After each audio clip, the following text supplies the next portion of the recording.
The college campus was buzzing with the kind of energy that you can only find in a place overflowing with young dreams and ambitions. That's where I met Ethan. We were both gunning for the same scholarship, the kind that not only covered tuition but also bragging rights. It was big, it was what every nerd in our batch was after. And boy, did we clash over it. Seriously, Ethan? You think you can outdo me on the thesis? Dream on. I'd scoff at him across the library, my eyes barely lifting from my laptop. He'd just grin, that annoyingly confident smirk that drove me nuts. Ava, I'll see you at the finish line. Better bring your A game. We were both stubborn as hell, each convinced we were the rightful winner of that grant. Our debates got so heated, sometimes I thought we'd end up setting the lecture halls on fire with our arguments. Your argument on the economic theories is so half-baked, I could serve it for breakfast, Ethan once told me during a mock debate. The class had erupted in laughter, and I could feel my cheeks burning, not just from embarrassment but from the raging fire to prove him wrong. Oh, please, your so-called innovative perspective is just recycled trash. Heard it all before, Ethan, I shot back, not missing a beat. It wasn't just about the scholarship, it was a battle of wits, pride, and, unbeknownst to us at the time, a budding attraction that neither of us wanted to admit. Our rivalry was the talk of the campus. We were always at each other's throats, challenging one another to do better, be smarter. But as the final decision on the grant neared, something shifted between us. Maybe it was the late-night study sessions that ended in shared coffee breaks, or the way we'd inadvertently learn more about each other's lives beyond the books. You know, for a smartass, you're not that bad, I found myself saying one night as we left the library together, the campus quiet around us. Ethan chuckled, shoving his hands in his pockets. Look who's talking. I've seen you help the freshmen with their assignments. Not the heartless competitor everyone thinks. It was strange, this new dynamic. Our banter softened, tinged with a reluctant respect that slowly melted into something warmer. When the day of the scholarship announcement came, we sat next to each other, an unspoken truce between us.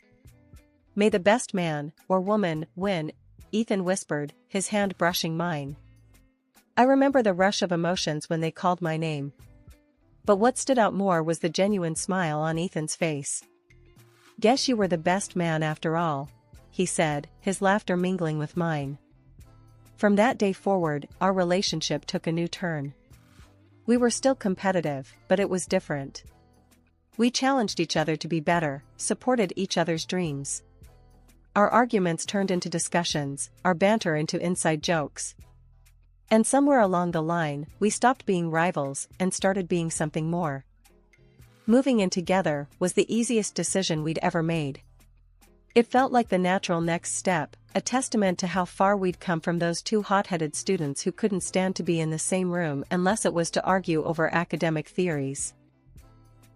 Our friends were shocked. You too? Really? They'd ask, disbelief written all over their faces. Yeah, really, we'd say, exchanging looks that spoke volumes of the journey we'd been on. From rivals to roommates to, dare I say, soulmates. Living with Ethan was like being in our little bubble. But bubbles are delicate, and ours was no exception, especially when it came to dealing with his folks.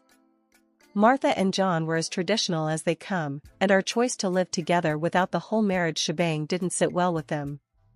Not at all. It was like a broken record every time we saw them. You're living in sin, Ava. It's not right. Martha would start, her tone laced with disappointment and a touch of scorn. She was a pro at guilt trips, making sure to sprinkle in stories of her own purity. John and I didn't even kiss until we were married. Can you imagine? I tried to keep my cool, respect was important to me, but boy, was it hard. Martha, times have changed. People don't wait for marriage to be together anymore. It's normal. Ethan stood by me, bless him, but it was like talking to a wall with them. John would chime in, voice heavy with this sense of betrayed values. We raised you better, Ethan. You're supposed to be a decent man, not swayed by this. That's what I was to them. Never Ava, always this, as if I were some bad influence instead of the person their son loved. Ethan tried to bridge the gap. "Mom, Dad, I love Ava. We're happy. Can't you just be happy for us?" But nope, it was like everything he said just bounced off them. Martha, with her knack for drama, would clutch at her pearls, literally. "Happy? How can we be happy when you're living in sin? It's not right, Ethan. You know it's not." The worst part? Ethan was caught in the crossfire. His folks made it seem like I had him under some spell. "You've changed, son. This isn't you," John would say, shaking his head like Ethan was some puppet gone rogue. And me? I was trying not to lose it. I respected their beliefs, sure, but the constant judgment was a drag. I told Ethan as much.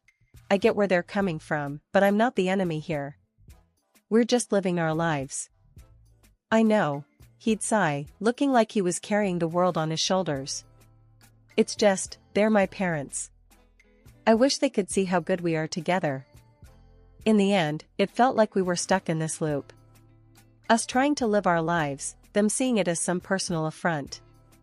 It was exhausting, dealing with the endless lectures and the not-so-subtle digs at our life choices. But what could we do? They were his parents, and no amount of reasoning seemed to make a dent. So we kept on, living our sinful life, hoping one day they'd come around. Or at least, stop making every dinner feel like a trial where we were always found guilty. Just when I thought Martha and John's nagging couldn't get any worse, they hit us with a new plan. "You both need guidance," Martha announced one evening, her tone more determined than ever. "We've arranged for you to meet with Father Mike. He'll set you straight." Ethan and I exchanged a look. The kind that said, "Are you kidding me?" without needing words. "Mom, really? We don't need a priest to tell us how to live our lives," Ethan tried to reason, his patience wearing thin. But Martha was on a mission, and when Martha got going, there was no stopping her. "It's not up for discussion, Ethan. You're going, and that's final. It's for your own good." So there we were, a few days later, sitting uncomfortably in Father Mike's office, a cozy little room filled with religious books and those cliché inspirational posters. Father Mike was a kind-looking man, but the situation was just absurd. "Now, I understand there's some concern about your living arrangements?" Father Mike began, peering over his glasses at us. I bit my tongue, really wanting to say something snarky, but managed to keep it civil. "We're fine, really. It's just that Ethan's parents are a bit traditional." Father Mike nodded, as if this wasn't the first time he'd been dragged into a family squabble. "Marriage is a sacred union, but so is love and respect for one another. Are you two committed to each other?" Ethan took my hand, giving it a reassuring squeeze. "Yes, we are. Completely." The priest smiled, then turned to some of his books, probably looking for some wise quote to throw at us. But before he could get into it, Ethan cut in. "Look, Father, we appreciate what you're trying to do, but we're happy. Isn't that what matters?" Father Mike looked at us, then, after a long pause, he closed his book. "You're right. Happiness and commitment are what truly matter. Maybe it's not me who needs to guide you, but perhaps I can help your parents understand your choices." That meeting didn't magically fix everything, but it was a start. Or so we thought. Martha and John thanked Father Mike for his time, but seemed to ignore the whole "happiness and commitment are what truly matter" part. Instead, they focused on the sacred union bit. "See? Even Father Mike agrees. You two need to get married," Martha insisted, completely missing the point. Ethan and I just looked at each other, the reality of the situation sinking in.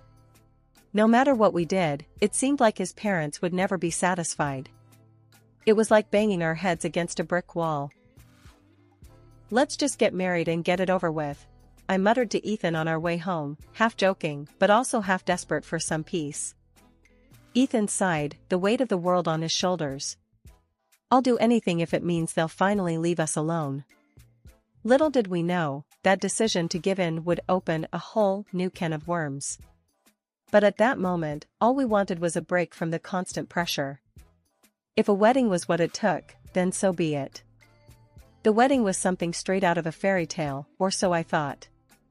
I pulled out all the stops to make sure it was an event that would make Martha and John happy, given their traditional views. The church was decked out in flowers, the music was solemn yet uplifting, and I was dressed in a gown that was the very definition of elegance. Even Martha, who could rival a statue when it came to showing emotions, shed a few tears during the ceremony. But, of course, there was a catch. My friends, who'd been my rock through this whole ordeal, came dressed to kill. They looked amazing, but apparently, their style was a bit too much for Martha. "Did you see how they're dressed?" she whispered to me, right in the middle of the reception. "It's a wedding, not a nightclub." I could feel my cheeks burning, not sure if it was from anger or embarrassment. "Martha, they're my friends. They're here to celebrate with us. Can we just focus on that?" She clucked her tongue, shaking her head like I'd just failed the world's easiest test. "I'm just saying. A little modesty wouldn't hurt." After we caved and got hitched, Martha and John must have thought they snagged an all-access pass to our place. No kidding, they started popping by every single day. If you ever needed a live demo of what too much looks like, this was it. One Saturday morning, there's a knock that could wake the dead. I'm talking 6 a.m., and these two are at our door like they're about to miss a flight. Ethan, barely awake, trudges to the door, and there they are, bright and chipper. "Good morning. We thought we'd spend the day together." Martha chirps, pushing past Ethan like it's the most normal thing in the world. I'm in the kitchen, drowning my sorrows in coffee when John starts critiquing my choice of breakfast. "You know, a hearty breakfast is important." Is this even food?" He's eyeballing my cereal like it's from another planet. "Eggs and bacon were fine for you, right?" I mutter under my breath, not in the mood to start my day off with a lecture on nutritional values. Then, Martha, bless her heart, decides to give me a rundown on cleanliness. "Ava, dear, have you considered organizing your cupboards a bit more? And maybe using some coasters? Water rings on the table are such an eyesore." I'm biting my tongue so hard it's a miracle I still have it. Ethan sees me clenching my fists and jumps in.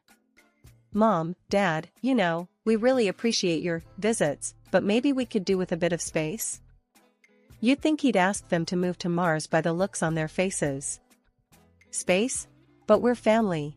We just want to be close to you too," John says, utterly baffled by the concept of personal boundaries. Martha's on the verge of tears now, playing the guilt card like a pro. "Do you not want us here? After everything we've done for you?" It's like walking on eggshells.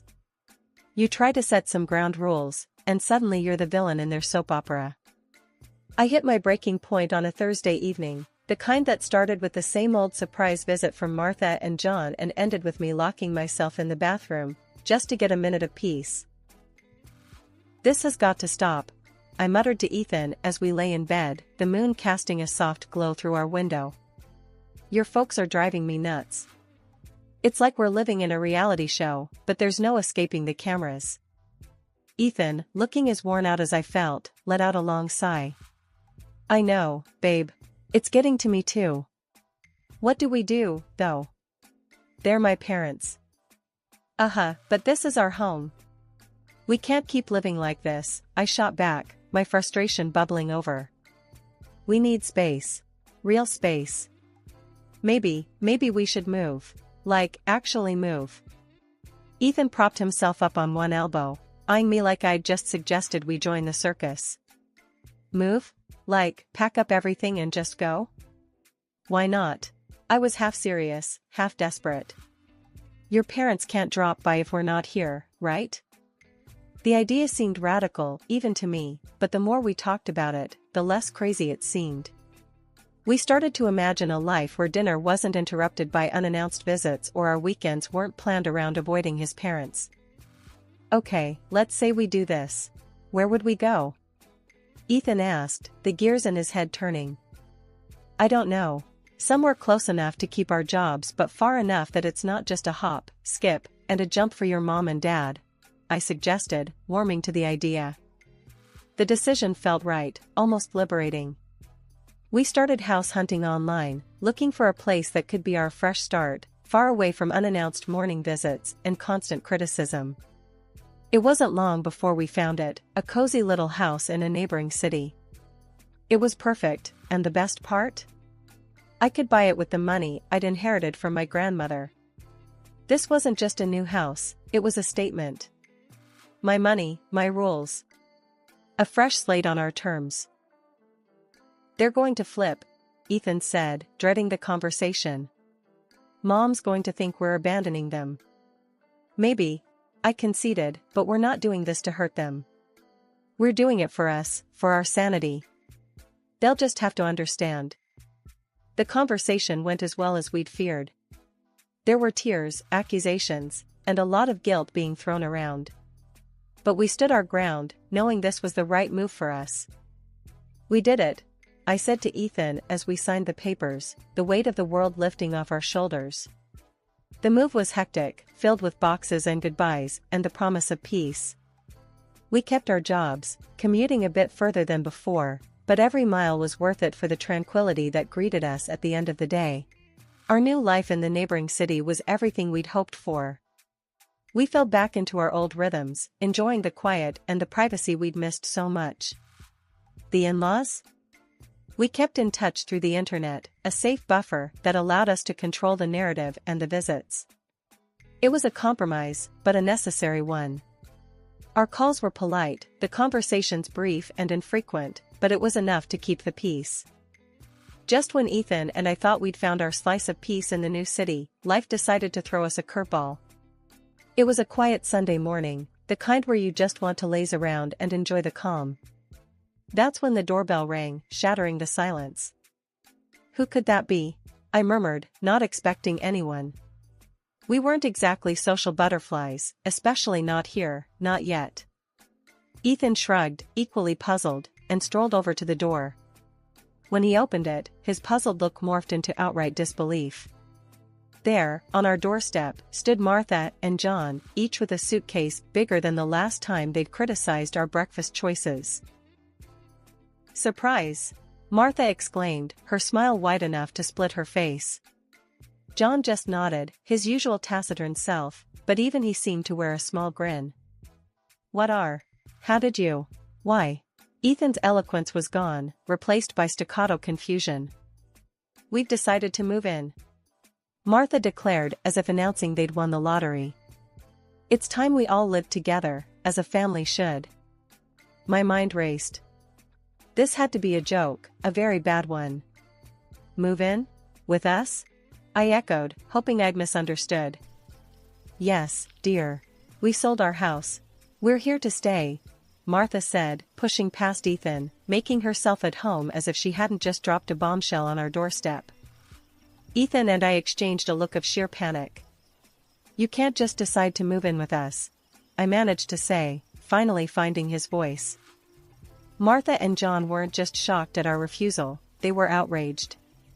You can't possibly expect us to leave. We're family, and this house, it's as much our son's as it is yours, Martha asserted, her voice a mix of indignation and disbelief. John, usually more reserved, joined in with a surprising fierceness. Exactly. Ethan's our son, and you're living here, thanks to him. You're just a freeloader, making decisions that aren't yours to make. I could barely contain my laughter, not because it was funny, but because of the sheer audacity. Ethan's face was a picture of shock, turning to me with wide eyes as if to say, "Are they serious?"